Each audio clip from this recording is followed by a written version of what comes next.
नमस्कार, media live news में आपका स्वागत है। मैं निखिल और अभी हम लोग मधवापुर प्रखंड के साहरघाट बाज़ार में हैं और यहाँ बैंक ऑफ इंडिया के ठीक सामने मिथिला आई केयर आँख का अस्पताल खुला है। और हमारे क्षेत्र के एक युवा हैं जो पेशे से नेत्र चिकित्सक हैं, उन्होंने यह बीड़ा उठाया है और साहरघाट जैसे छोटे बाज़ार में, इसको यूँ कहें तो एक स्टार्टअप की शक्ल देने का काम कर रहे हैं। अभी इंफ्रास्ट्रक्चर डेवलपमेंट का काम यहाँ अभी चल ही रहा है, लेकिन इस छोटे से जगह में अत्याधुनिक सुविधाओं के साथ यहाँ के लोगों की सेवा के लिए बिट्टू राज जी ने जो कवायद की है, काबिले तारीफ़ है उसके लिए। बिट्टू जी, बहुत बहुत स्वागत है आपका मीडिया लाइव न्यूज़ में। नमस्कार जी। मैं सबसे पहले आपके जितने भी मीडिया चैनल के श्रोता हैं उनको नमस्कार कहना चाहूँगा। मैं डॉक्टर बिट्टू राज, आई स्पेशलिस्ट हूँ और मैंने साहरघाट में अपना एक मिथिला आई केयर हॉस्पिटल स्टार्टअप किया है। मैं यहाँ अत्याधुनिक मशीनों से जो वर्ग अति पिछड़े लोग हैं, जिनको पता भी नहीं है कि उनके आँखों में क्या तकलीफ़ है, क्या प्रॉब्लम है, मैं उनके लिए एक अच्छा अवसर लेके आया हूँ कि आप आएँ, अपनी आँख की जाँच करवाएँ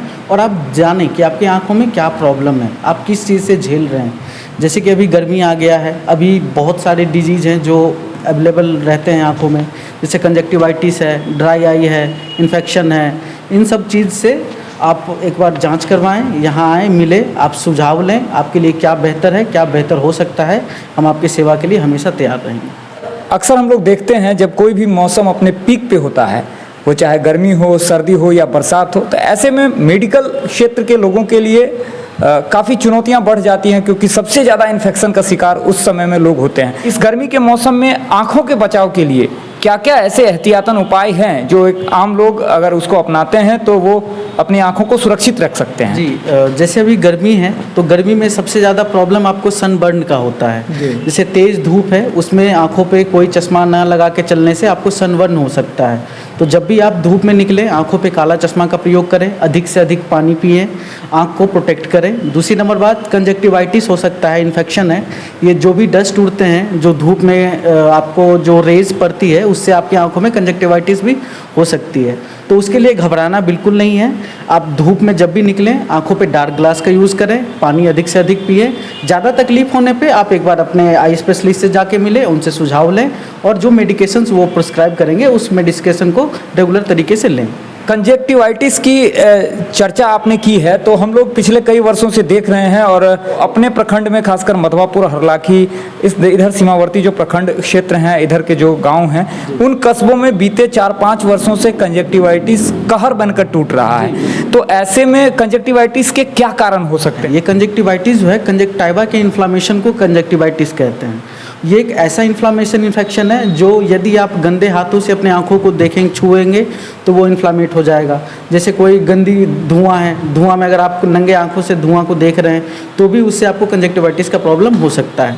ज़्यादातर जैसे कि आप गांव घर में निकलते हैं, धूल है, कचरा है, कुछ भी मतलब इस प्रकार से चीज़ें हैं जो आपकी आंखों के लिए असुविधा है, लेकिन आप उस पर बिना प्रोटेक्ट किए उस आंखों से जाते हैं, तो उस वजह से आपकी आंखों में कंजक्टिवाइटिस हो सकती है। इसके बचाव के लिए एक ही उपाय है, आप सबसे पहले अपने आई स्पेशलिस्ट से जाके मिलें, आंखों की सुरक्षा के लिए डार्क ग्लास यूज़ करें, अधिक से अधिक पानी पिएँ और जो भी आंखों को बचा सकते हैं, साफ़ पानी से आँख को धोएँ। जब भी धूप में निकलते हैं तो सनरेज से प्रोटेक्शन के लिए अपने आँखों पे प्रोटेक्ट करें।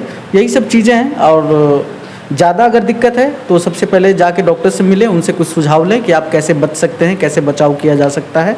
जी, कई बार लोग क्या करते हैं कि जब कोई नई तरह की बीमारी किसी इलाके में दस्तक देती है तो लोग बहुत ज़्यादा सशंकित हो जाते हैं। जैसा कंजक्टिवाइटिस के केस में हम लोगों ने देखा है पिछले 2-3 वर्षों से कि जिस भी एरिया में यह एक किसी 2 लोगों को होता है, उसके बाद फिर वह धीरे धीरे पसरता है और कई लोगों को अपनी चपेट में ले लेता है। जी, ये कंजक्टिवाइटिस जो है ये कम्युनिकेबल होता है, ये one body to second body spread हो सकता है। अब जैसे किसी एक पेशेंट को कंजक्टिवाइटिस है, वो पेशेंट किसी दूसरे पेशेंट को आई कॉन्टैक्ट करेगा, नेकेड आई से कॉन्टैक्ट करेगा, तो उसको भी इन्फ्लामेशन हो सकती है। इससे बचाव के लिए जिन पेशेंट को कंजक्टिवाइटिस है उनको आँखों पर चश्मा हमेशा लगा के रखना है और दूसरे लोगों से आई कांटेक्ट से दूर रहना है। जबकि अपने जिस प्रखंड में हम लोग बिलोंग करते हैं, इस प्रखंड में सबसे पहली बात है कि लिटरेसी की वजह से लोग को जब कंजक्टिवाइटिस हो जाता है, रेड आई हो जाता है या फिर सनबर्न हो जाता है या आपको ड्राई आई हो जाता है, तो लोग क्या करते हैं, गुलाब जल वगैरह का प्रयोग कर लेते हैं और वो गुलाब जल उनको और बढ़ा देता है। तो आप लोग सबसे ये एक गुजारिश है कि जब भी आंख में कोई ऐसा दिक्कत आए तो आप गुलाब जल का प्रयोग ना करें, किसी मेडिसिन शॉप से जाके बिना आइज़ के डॉक्टर से दिखाए कोई भी मेडिसिन अपने आंखों में ना लें। सबसे पहले आप किसी आई डॉक्टर से जाके मिलें, उनसे पता करें कि उनके आंखों में क्या प्रॉब्लम है, तब जाके मेडिकेशंस अपने आंखों में अप्लाई करें। जी, अब आते हैं, बात करते हैं हम लोग आँख की जो बीमारियां हैं जो लगातार अभी ज़्यादा से ज़्यादा देखने को मिल रही हैं, छोटे छोटे बच्चे इसका शिकार हो रहे हैं। तो ऐसे में एज ए मेडिकल प्रैक्टिशनर और एज ए कंसल्टेंट आप क्या राय देना चाहेंगे? जो अभी जो नए जनरेशन के लोग हैं, सबसे पहले तो फ़ोन का यूज़ कम करें। सेकेंडरी नंबर बात, अपने आइज़ को एक टेम्प्रोरी नहीं, एक प्रीवियस रूप से रेस्ट दें, टाइम से सो जाएं, फूड जो है आप खाना एकदम अच्छे तरीके से नॉर्मल डाइट लें। और दूसरी नंबर बात है कि जितना आप स्क्रीन से अपने आँखों को दूर रखेंगे, जितना स्क्रीन से अपने आँखों को कनेक्ट नहीं होने देंगे, उतना तब तक आपके रिफ्रैक्टिव एरर आँखों में आने की आशंका बहुत कम है। जब तक फ़ोन का ज़्यादा यूज़ होगा, रिफ्रैक्टिव एरर इन्फेक्ट करेगा ही करेगा। डॉक्टर साहब, आज की जो युवा पीढ़ी है, खास करके सामान्य चलन में ऐसा देखा जाता है कि युवा पीढ़ी कान में ईयरफोन और आँख में मोबाइल लगाकर आज चलते हैं और देर रात तक जगना, देर रात तक लाइट ऑफ करके अपने होम का जो रूम लाइट होता है वो ऑफ करके उस स्क्रीन की तरफ देखना, और ऐसे में विभिन्न तरह की बीमारियां होती है। जैसे कान में ईयरफोन लगातार यूज़ करते हैं तो उससे भी तो किसी न किसी बीमारी का खतरा होता है। ऑब्वियसली, जब तक आप जो ऑडिबल थिंग्स हमारे ईयर्स में हैं, अगर आप उस चीज़ को एक वैलिड रूप से यूज़ कर रहे हैं तो बहुत बढ़िया है। अब एक्सेस, एक कहावत है, एक्सेस एवरीथिंग इज़ बैड।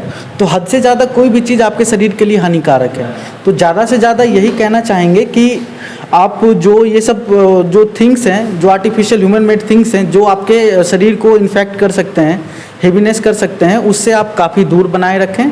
और जो डेली मोटिव लाइफ है, जिससे आप हेल्दी रहें, जो आप प्रॉपर डाइट लें, वॉकिंग करें, एक्सरसाइज करें, योगा करें, इन सब चीज़ों पे ज़्यादा ध्यान दें, न कि जो होममेड थिंग्स, इक्विपमेंट्स हैं उससे ज़्यादा रिलेट करें खुद को, क्योंकि वो आपके शरीर के लिए भी हानिकारक है और वो आपको एक मेंटल हैरेसमेंट पे भी असर कर जाता है। जी, बहुत बहुत धन्यवाद डॉक्टर साहब। ये हमारे साथ अभी डॉक्टर बिट्टू राज जी थे। इन्होंने काफ़ी अच्छी जानकारियाँ दी है, काफ़ी कम समय में बहुत अच्छी जानकारियाँ दी हैं, और ख़ास करके आँख से संबंधित जो भी दिक्कतें हैं हमारे दर्शकों को और हमारे आसपास के जितने भी लोग हैं जो हमें देख पा रहे हैं, तो उन्हें बता दूं कि डॉक्टर बिट्टू राज जी एक बहुत अच्छे नेत्र चिकित्सक हैं। सहारघाट में बैंक ऑफ इंडिया की जो शाखा है उसके ठीक सामने मिथिला आई केयर इनका हॉस्पिटल चलता है, जहां आधुनिक सुविधाओं से सुसज्जित एक बेहतर अस्पताल का निर्माण करने के क्रम में है। ये अभी फिलवक्त इंफ्रास्ट्रक्चर डेवलपमेंट का काम हो रहा है। आप हमारे बगल में देख रहे होंगे कि क्या बोलते हैं इस मशीन को डॉक्टर साहब? ये जो है, ये पूरे मशीन को चेयर यूनिट कहते हैं। ये जो मशीन है ये चेयर यूनिट है। इस चेयर यूनिट पे हम कोई भी डायग्नोसिस करते हैं। और ये जो मशीन है ये इसको स्लिट लैंप कहते हैं। ये स्लिट लैंप क्या करता है, आपके कॉर्निया के इंटीरियर पार्ट्स, पोस्टीरियर पार्ट्स को हमें दिखाता है कि कोई इन्फेक्शन तो आपके आंखों में नहीं है, वो हम इस मशीन के द्वारा देख पाते हैं। ये बातें हैं इस मशीन पे। ये मशीन है auto refractometer with keratometer. Auto refractometer क्या करता है, आपके आंखों में जो कंप्यूटराइज्ड नंबर है वो आपको इस पे फोकस्ड होता है, और आपके आंखों की जो भी पावर होती है, रिफ्रैक्टिव एरर पावर, वो आपको कंप्यूटराइज्ड तरीके से जांच हो जाती है। और बाकायदा इसमें एक और मशीन लगा है जिसको कैरेटोमीटर कहते हैं, जो कॉर्निया के कर्वेचर को देखने में मदद करती है। तो ये मशीन कॉर्निया के कर्वेचर को भी देखती है। और ये आप चेयर यूनिट सीट है जिस पे हम एग्जामिन करते हैं। ये स्लेनेस बॉक्स है, इस बॉक्स पे हम विजन, रिफ्रैक्टिव एरर की जांच करते हैं। और थिंग्स हैं, जो भी इक्विपमेंट्स हैं जो पेशेंट के लिए लाभदायी है, हमने उस चीज़ का व्यवस्था किया है। और कोशिश हमारी यही है कि जो भी अर्बन लोग हैं उनके लिए, आँखों के लिए क्या बेहतर कर सकें, हमारी यही कोशिश रहेगी कि हम उनके लिए कुछ बेहतर बना पाएँ, ताकि हमारा बिहार आगे जाके कुछ अच्छा कर पाए। बहुत बहुत धन्यवाद डॉक्टर साहब। और सबसे बड़ी बात यह है कि आप इस मिट्टी के, इस पानी के बच्चे हैं और आपने अपने गांव के लोगों को बेहतर चिकित्सा उपलब्ध कराने का जो बीड़ा उठाया, और इस कड़ी में आपने जो शुरुआत की है, हम बहुत बहुत, हमारी शुभकामनाएं हैं कि आप ऐसे ही नित्य प्रगति करें। बहुत बहुत धन्यवाद मीडिया लाइव न्यूज़ देख रहे हैं हमारे तमाम दर्शकों को। और इसी के साथ कि जो आने वाले गर्मी का मौसम है उसमें जो संक्रामक बीमारियों का दौर चलता है, उन संक्रामक बीमारियों से आप कैसे दूर रहेंगे, और ख़ास करके अभी हमारे साथ जो नेत्र विशेषज्ञ डॉक्टर बिट्टू राज जी से बात हुई है, उनके कहे बातों के अनुसार आप अपनी आंखों को सुरक्षित रखें, संक्रमण से बचें। इन्हीं शुभकामनाओं के साथ मीडिया लाइव न्यूज़ के लिए कैमरामैन मनोज सिंह के साथ मैं निखिल, धन्यवाद।